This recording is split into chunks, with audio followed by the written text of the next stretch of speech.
Hey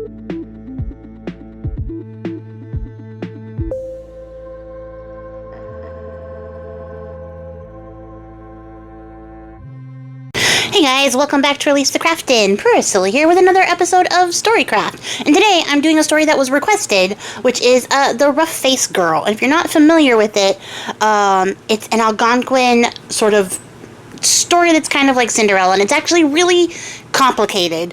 Not the story, the situation around the story. And I almost didn't tell it, but it was requested, so I wanted to honor the request. I'm going to link the videos that Liz Gotauko at the Cosbrarian does on this story, and she does another native Cinderella sort of type story as well. I'm gonna link those both there because she goes into like a really well done sort of explanation on sort of the complications that come with telling native indigenous tales and how they can get a little bit whitewashed or a little bit sort of changed. And when I say whitewashed, I mean that this story has absolutely been whitewashed. Her version that she tells is a little bit different than the version that I know. I know the version that's based on the book by Rafe Martin with illustrations by David Shannon.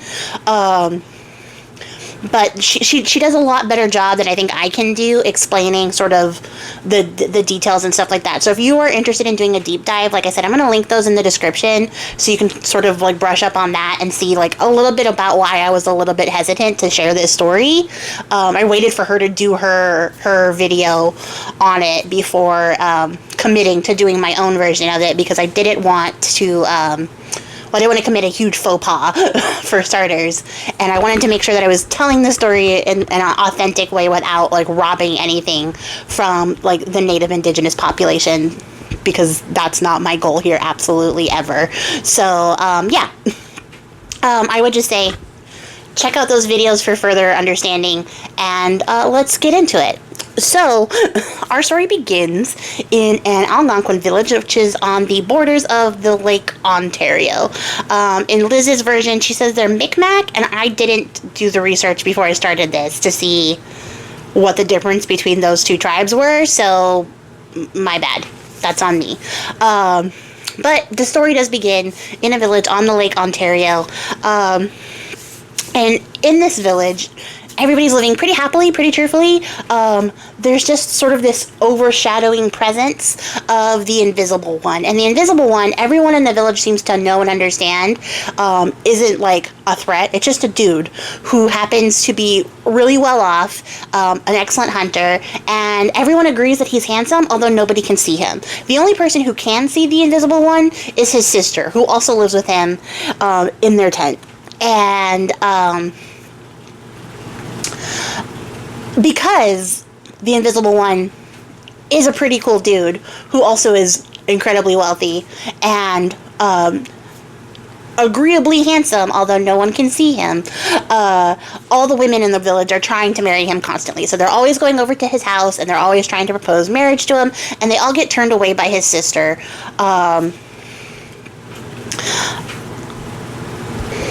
It's also kind of a bit important to note that he doesn't really interact with the villagers, so nobody really knows this guy. They just know that there is an invisible man who lives in their village and is well off and good looking. So that's all we know about the Invisible One going into the story.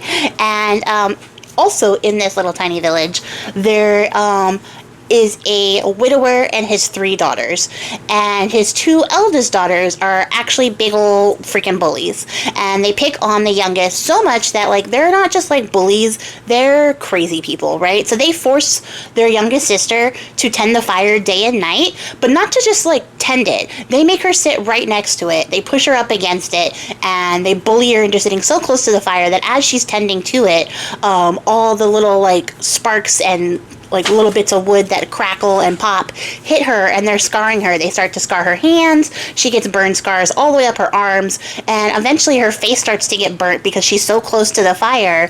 So she has all these little like tiny scars from the little bits that are coming off the fire, and then her hair gets singed off, and they start to really bully her. They really lay into her, and they start calling her the rough face girl and making fun of her for having all the burns and the scarring that they inflicted upon her by forcing her to sit so close to the fire. But after hearing about how another set of girls failed at their attempt to propose marriage to the Invisible One, her older sisters decide that they're going to be the ones who are going to marry the Invisible One because they're the most beautiful women in the village, so naturally they should have him. And they go to their father and they ask for new jewels, new like necklaces, new dresses, and new moccasins. And the father gives them everything that he has, and he sends them on their way. And as they walk through the village, all the villagers are like, oh my gosh, they're so beautiful. These girls are definitely going to marry the Invisible One. One of them has to be the winner because there's nobody as pretty as them. Look how well they're dressed. Look how nice their hair is. Like, they're really hyping them up as they go to this tent for the Invisible One. And when they get there, they meet the sister, and the sister says that she's like, hey, how's it going? What's up? And they're like, hey, we're here to marry your brother, the Invisible One. And she's like, okay, like, absolutely, sure, come on in. So she invites them in, and she says, the only person who can marry my brother is the person who can see him. So I have to ask you a couple questions just to verify that you actually see him. And they're like, yeah, totally, we can totally see him. And so she goes, okay, all right, so, like, if you've seen him, you won't mind answering a few questions. And they're like, yeah, totally, ask us anything. And so the sister says, since you've seen my brother, what is his bow made out of? And the sisters are like, his bow? What do you mean? Like, his bow is made out of his bow, of course. Like, what? So they confer together, and they decide that they're gonna, like, really shoot for it. And they're like, okay, yeah, we've definitely seen him. He is, in fact, he uses a bow made out of the great oak tree over there. And the sister's like, yeah, no, that's not true. You haven't seen my brother. Just admit that you haven't seen my brother. And they're like, no, we definitely have. Like, that was a trick question. You were tricking us. So she's like, okay, all right, I have one more question. If you've seen my brother, which I know by now that you have not, what is his sled made out of? And they're like, his sled, it's made out of wood? And she's like, yeah, no, that's not true either. So you definitely haven't seen my brother. And they're like, no, like, we promise we've seen him, like, just, like, give us a chance, we'll see him. So when they fail at this test, the sister goes, okay, I'll give you one more shot. And she lets them sit in the tent and wait for her brother to come home. And when he comes home, they hear him, but they can't see him. What they do see is him set down a quiver full of arrows, and they see him take off his moccasins and sit down at the dinner table. So they see the shoes, they see the quiver, but they don't see the Invisible One, because he's invisible. And they actually are a little bit terrified by this. They spend the whole night in terror, huddled up in a corner, and in the morning they have to walk back through the village and go back home, and they're completely ashamed. And everyone knows that they failed because they're now returning home. There is no wedding. And so the next day, once her sisters get home, the younger sister decides that she's going to go ask her father for the same thing. So she's like, hey, can I have new jewelry and dresses and shoes? And her dad's like, oh, kiddo, I'm so sorry. I would if I could, but I actually gave your sisters everything I have. I don't really have anything for you. All I have are my old shoes from last year, my old moccasins from last year, and I have this busted up, like, wooden necklace, so it's not even a necklace, it's just a bunch of beads. And she's like, no, that's okay, like, anything that you could give me, I'll take with your blessing. So he's like, okay, so he gives her that. She ends up using a reed to restring the beads into a proper necklace for herself, and she goes and she gets some birch bark and fashions herself an outfit out of that, complete with a headpiece and everything. She draws the sun and the stars and the moon on it, and a couple of animals, so she, like, really dolls it up in, like, their traditional fashion. And she puts on her father's old moccasins, and she starts to walk through the village, and the villagers are absolutely freaking wretched to her.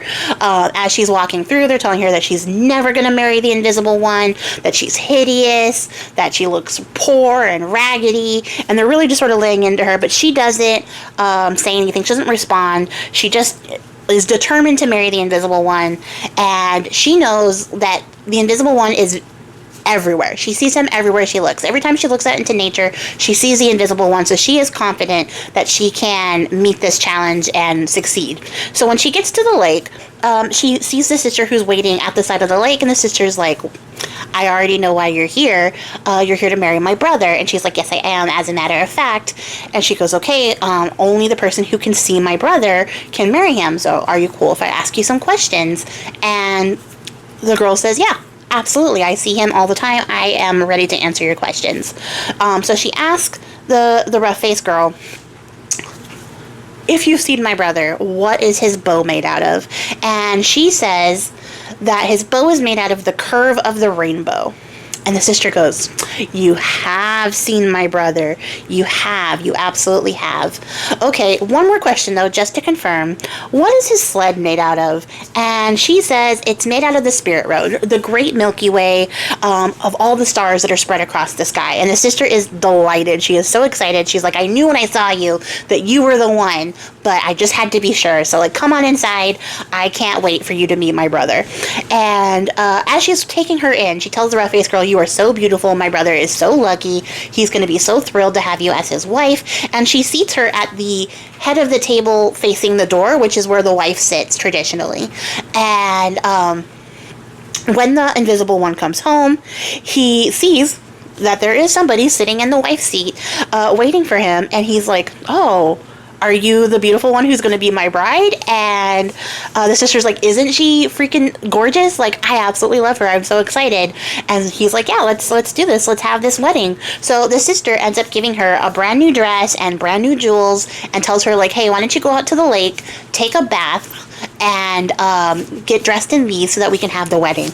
And the rough-faced girl goes out to the lake. She does it exactly as she's told to. And as she's bathing, all of her scars wash away in the water. And her hair actually recovers and grows back and becomes long and black and luscious again. And it's as if nothing bad has ever happened to her. She's restored to her original beauty. And she's, in fact, actually as beautiful as the sister and invisible one were saying. And she's finally a little bit relieved because now people can see that the beauty that she had within is also without. And, you know, the villagers are a lot nicer to her. She ends up marrying the invisible one, and they live together in great happiness forever. And that is the end of the story. And so I think you can see, like, the parallels to the Cinderella story. Liz actually mentions in her video, which, of course, like I said, is going to be linked down below, that it's very likely that the reason that this is so close to the Cinderella story in the first place is that the story of Cinderella was told to the native Algonquins, and they ended up sort of mapping their own culture onto the tale, which is how we got this story, and that's sort of how it evolved over time. And I kind of like the idea of, like, the cultural exchange of it, of them hearing a story and being like, okay, like, how do we tell that story from our culture's perspective? But I also just really dislike the idea that it's a bit appropriated. Some of the versions are not true to the original telling, and they're a little bit watered down so that they're more palatable for children, like this book was. It's a children's book. And so a lot of the sort of darker natures of it are sort of lost. And I'm not saying, like, darker natures as in it's, like, a big, scary, like, story, but more so in, like, the way that we sort of look at, like, classical fairy tales and how they sort of have that sort of darker edge to it, where there's more consequences, and those consequences could be a little bit brutal because it's a sort of a reflection of the life that those people were currently living in the times that they were telling these stories. Life was hard, so their stories were a little bit harder, and, you know, it's sort of the, like, the Disney-fying of stories to make them palatable to children today, to sort of remove those darker elements and make them less scary as we're telling them. And I think that this story sort of suffers from that. And I'm sad because, you know, like, the original version hasn't really survived. There are some retellings by like, Native Indigenous people who have tried to, like, sort of take the story and reformat it and apply it in the way that actually fits their culture. And I would recommend looking those up. She referenced one in her video that I'm going to look up when I get done with this. But yeah, I just wanted to share this story because, like I said, it was requested, and I'm always asking you guys for requests, and I don't get as many as I would love to have. Honestly, if you wanted Storycraft to continue, you could recommend some stories, and it would continue past the 100 episode mark if I had enough requests, because I am absolutely obligated to fulfill as many requests as possible. That's a personal obligation. It's not like a universal one. But I would say if you wanted me to continue, that's a great way to do it, is to give me more stories than the 11 I have left after this. But yeah, I don't even know if it's 11. It could be 8. I haven't actually counted. I just know that we're sort of rounding up to the end of it. But yeah, I wanted to share this story because I know the story, and like I said, it was requested, and I wanted to share it. Also, I don't want to pass up an opportunity to open up the comment section for interesting like dialogue and conversation. I think there's a lot to be said, and I think there's a lot to be shared. So definitely check out the videos by Liz, and like I said, do a little bit of extra deep diving, and leave your comments down below, and your suggestions for more stories for Storycraft going forward, because I am always happy to do these stories for you guys. And yeah, I'm gonna jump off here because I'm in the rambling exit stage, but I appreciate your faces, and I will catch you guys all in the next one. Until then, guys, happy crafting. Bye.